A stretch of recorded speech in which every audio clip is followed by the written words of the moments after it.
if things are reversed, people often cry out madness. Luigi Pirandello. No one was really aware at first that the shift had even occurred. Nobody started walking backwards or anything like that, and the fact that we are passing backwards into the seasons will offer no real indication either, since global warming has already made humans used to irregular weather patterns. No, neither the human mind nor body handle change very well.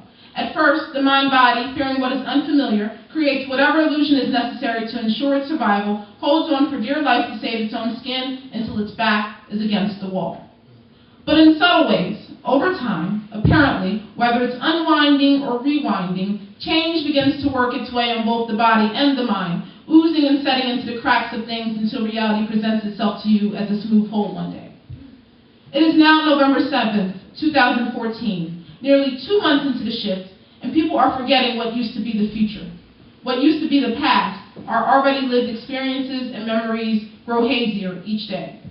Past memories now only show up in a world of dreams for most of us, evaporating with the morning dew like any other dream.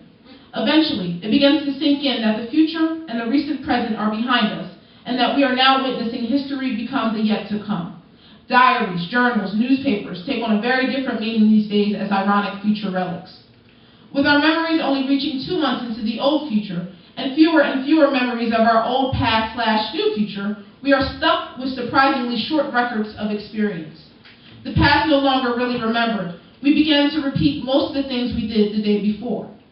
At first, it was just those little specks of details that seemed to be missing or out of place, like no longer being able to say with accuracy whether you had steak, broccoli, and rice for dinner last night, and so you have a strong, almost obsessive feeling that you should have steak, broccoli, and rice for dinner again tonight, and you do because you just can't help yourself.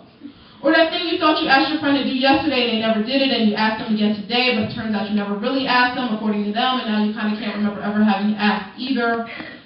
But the smaller details are the stitches in the fabric of the bigger details. As the smaller changes build up, the bigger ones become visible.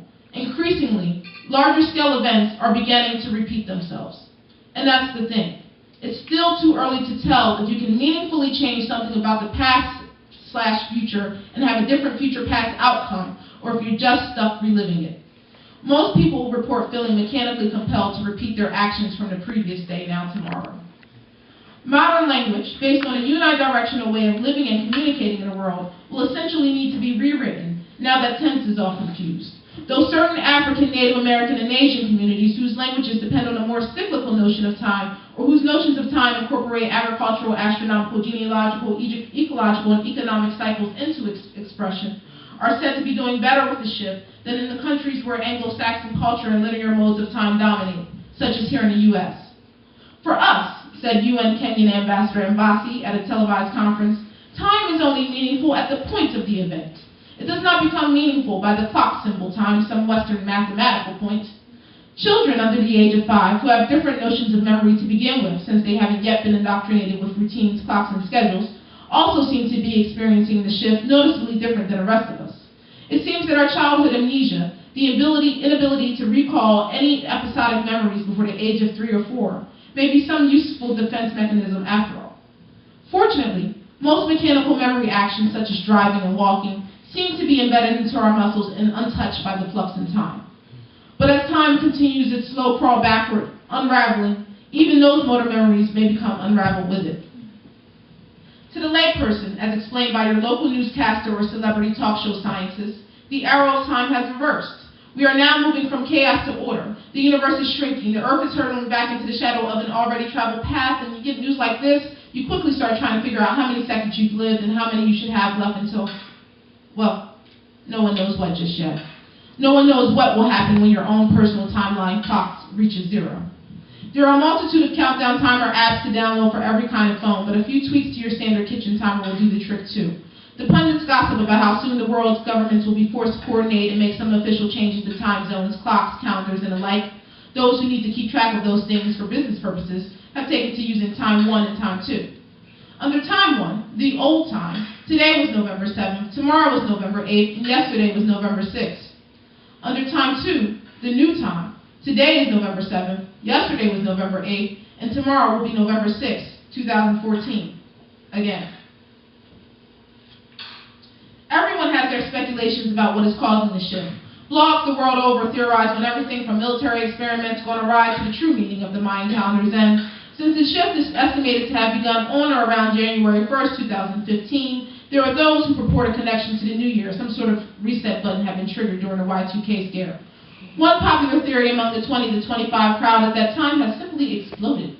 Some cult physicists have posited that the rate of information change has increased so rapidly that the human brain in its current modern design simply cannot process new information and is looping back on all of the information it had about the world. A theory recently released by a well-respected Harvard scientific research team at a news conference states that the speed of light is decreasing and has been over the centuries. Their research, which they have been conducting years before the shift, demonstrated that the thermodynamic arrow of time was never actually constant. The observed unidirectionality of time processes have always been in sharp conflict with the fact that Newton's laws and Einstein's equations work equally well in either time direction, the lead researcher Dr. Johnny Singh said when interviewed.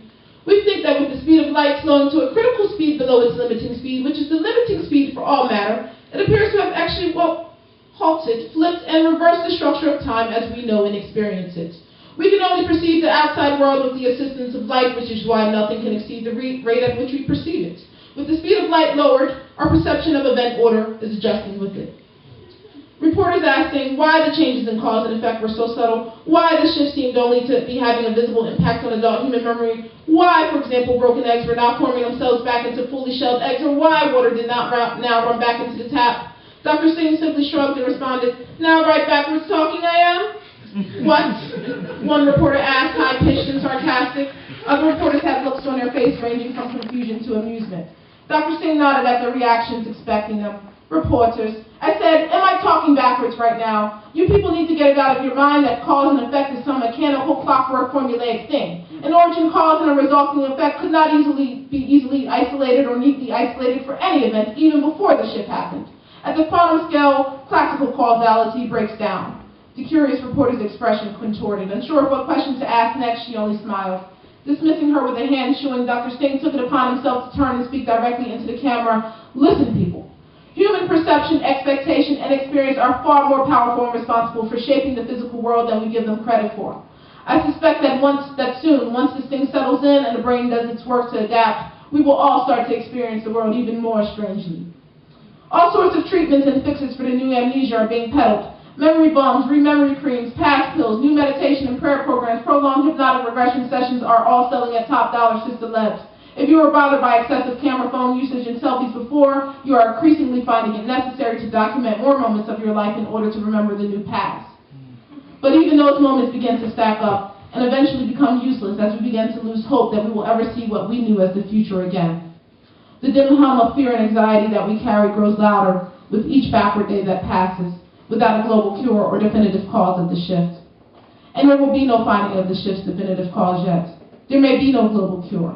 Because what they do not yet know, and what I cannot yet reveal, is that I think I may entirely be the cause of the shift. Me and me alone. I am the accidental goddess of this universe where the time order has been reversed, and I do not yet know how to fix it, or, if I'm being perfectly honest, whether I can fix it. All I know is that it's imperative that I write this all down before I lose my memory of it too. I'm going to start at the beginning of when time looped back in on itself. Although, perhaps by now, I should call it the ending. My name is Athena Newton, and I'm a third-year PhD candidate in Parallel University's Department of Physics with a specialization in quantum mechanics and quantum field theory. When you start poking and prodding at the nature of reality, you're liable to get some strange results. Thank you.